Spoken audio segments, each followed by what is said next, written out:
Greetings, dear listeners, to another enlightening episode of the Lilly Lectures. I'm your guide, William Lilly, and today we are looking into partnerships in business.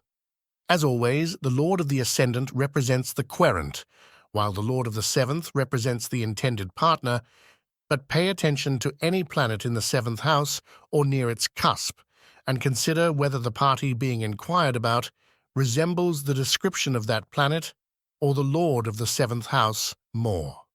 Take the planet closest to their description as their significator and interpret it as you would interpret the Lord of the seventh house. Let the moon be partner in signification. The 10th house shows what credit may come from the partnership.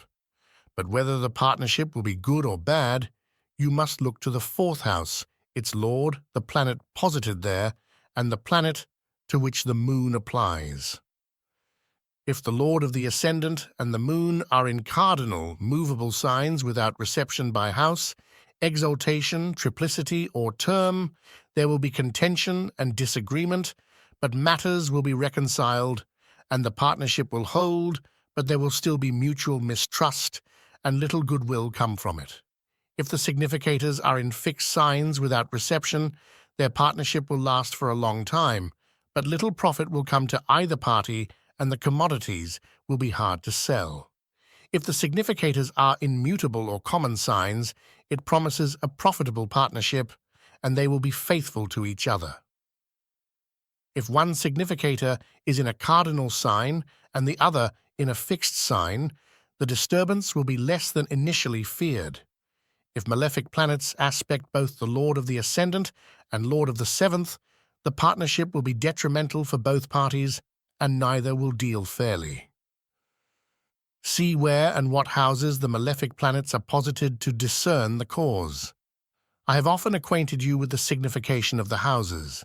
An evil planet in the ascendant indicates the querent is a deceitful companion, and the same applies if an evil planet is in the 7th house.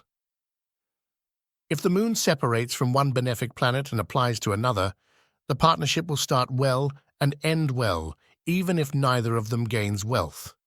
But if the moon separates from a benefic planet and applies to a malefic planet, they will begin well but end in strife and hatred, and vice versa.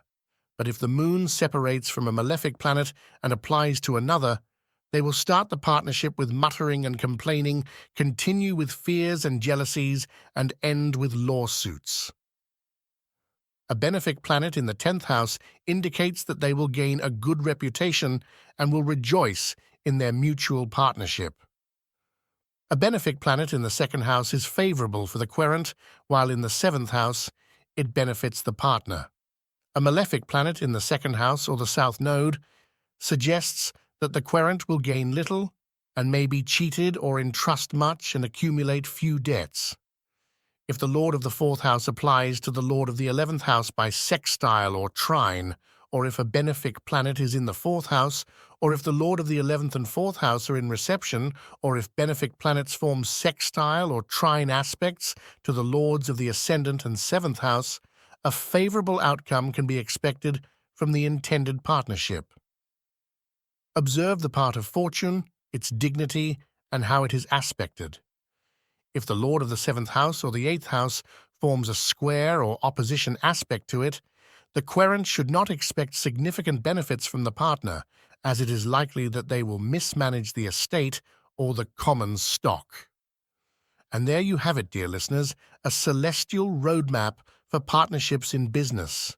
As always, may the stars guide you wisely, and until next time, keep gazing at the heavens and unlocking the secrets they hold.